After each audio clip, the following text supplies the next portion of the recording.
de ler a transcrição de alguns comentários formulados em óbvia contrariedade ao quanto decidido nesse PCA. Vamos às irregularidades detectadas, portanto.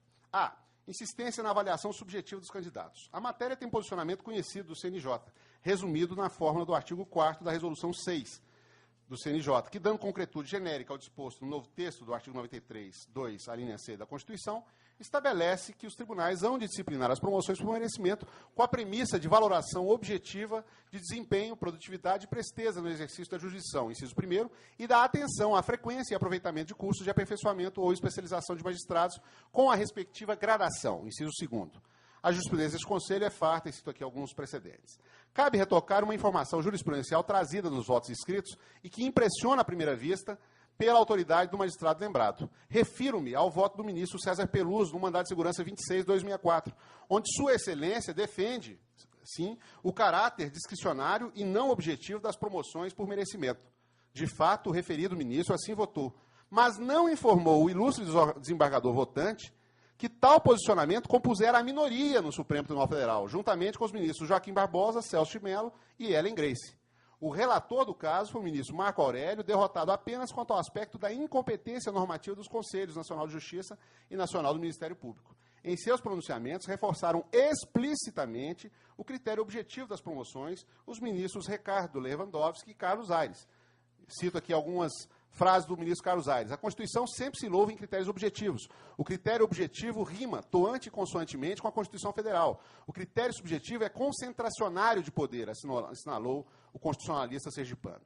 Como consignado desde o primeiro voto que preparei neste feito, o tribunal requerido, em observância ao prazo assinalado pela resolução número 6 do CNJ, editou a resolução número 2 de 2006, em linhas gerais afinadas com a letra e o espírito da norma geral produzida por este Conselho. Aqui, sim, tinha o tribunal largo espaço de discricionariedade na definição dos quesitos mais ou menos relevantes para selecionar os juízes considerados mais aptos para ascensão na carreira. A resolução 2 do Tribunal da Bahia, norma interna de observância compulsória por aquela corte, estabelece de forma explícita e inflexível critérios objetivos, mais que isso, matemáticos para a aferição do desempenho.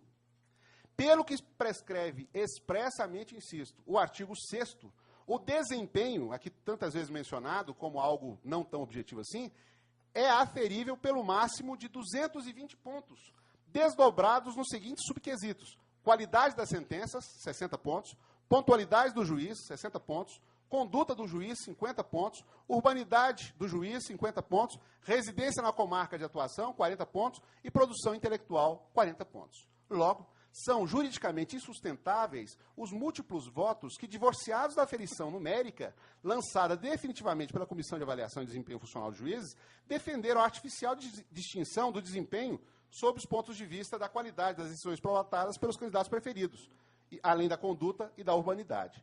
Sobre esta matematização, é preciso desmistificar uma ideia difundida em vários dos votos da mencionada sessão judiciária.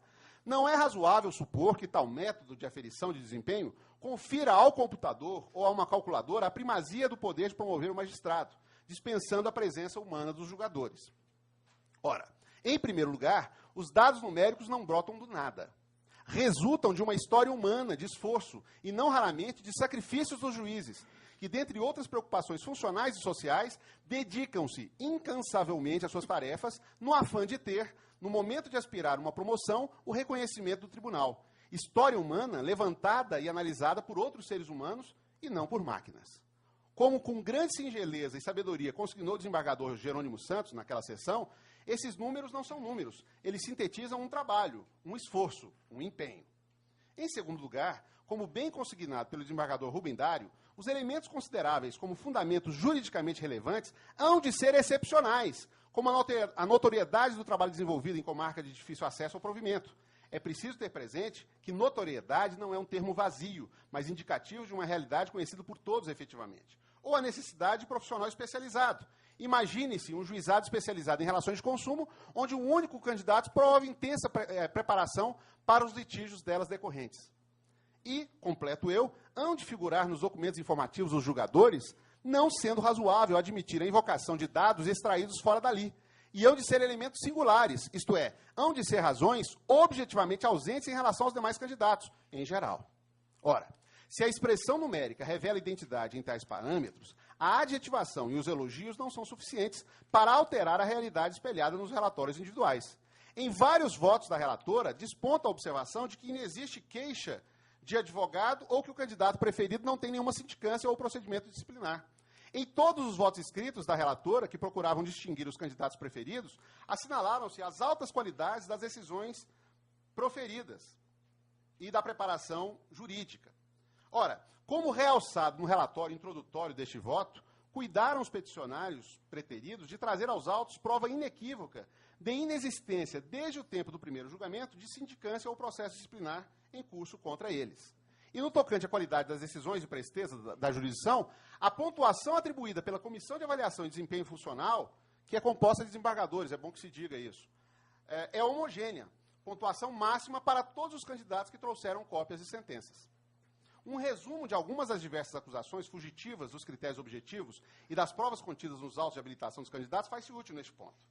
A desembargadora Thelma Brito acusa Maria Mercedes de impontualidade pela quantidade de licenças médicas às sextas-feiras, por maltratamento a servidores e por ter mentido ao CNJ, dizendo que foram excluídas da votação anterior. Ora, não registra a corregedoria por ela comandada nenhuma apuração sobre qualquer aspecto disciplinar em relação àquela juíza. Licenças médicas dependem de atestado exarado por profissional. É razoável insinuar, como razão depreciativa para a exclusão de candidata à lista tríplice para a promoção por merecimento, a entrega de atestados falsos ou de pedidos insinceros de afastamento sem qualquer prova nos autos por mera presunção? A mesma coisa se diga quanto aos maus tratos a servidores. Onde estão os registros? A que se referem? De quando datam?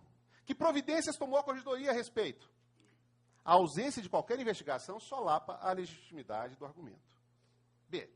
A corregedora acusa Marcelo Brandão pela tentativa de ultrapassar colegas em antiguidade ao tentar assumir sua primeira comarca de terceira entrância num sábado, e por atritos com juízes com o diretor do foro de Feira de Santana.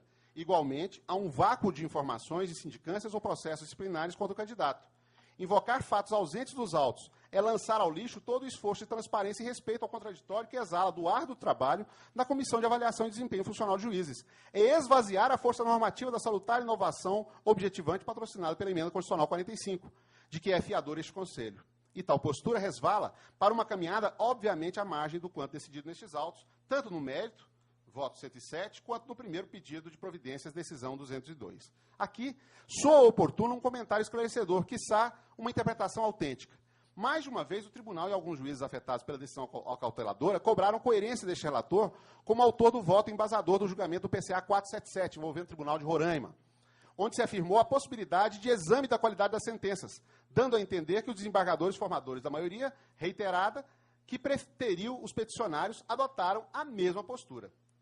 Ora, o voto proferido no PCA 477 tinha por base de análise resolução do Tribunal de Justiça de Roraima, que deliberou valorar a qualidade das sentenças dos juízes de primeiro grau mediante atribuição de pontos, de 0 a 2, a cada uma das decisões apresentadas no processo de habilitação, a partir da combinação de critérios absolutamente fixos: fundamentação, clareza, concisão, objetividade, organização e uso correto do vernáculo. Assim, não se deu ali passaporte livre para simplesmente se fazer referência ao fato de que o candidato exibiu decisões de excelente conteúdo, ou com demonstração de preparo jurídico, como vários votos assinalaram na sessão de 20 de maio. Ao contrário, prestigiou-se a norma judiciária estadual justamente pelo cuidado de avaliar artesanal e criteriosamente a qualidade das decisões dos magistrados candidatos.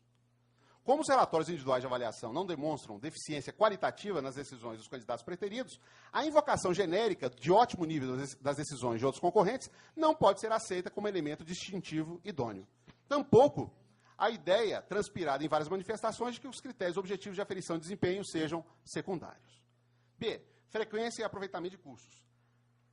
A preocupação com a formação inicial e continuada levou o texto constitucional a expressamente indicar os estudos metódicos em cursos oficiais ou reconhecidos como um dos fatores essenciais para a definição das promoções por mérito. Assim, não se pode menosprezar o maior esforço daqueles que, quase sempre acumulando suas tarefas judicantes cotidianas, furtam o tempo de lazer ou de convívio familiar para se esmerarem cientificamente.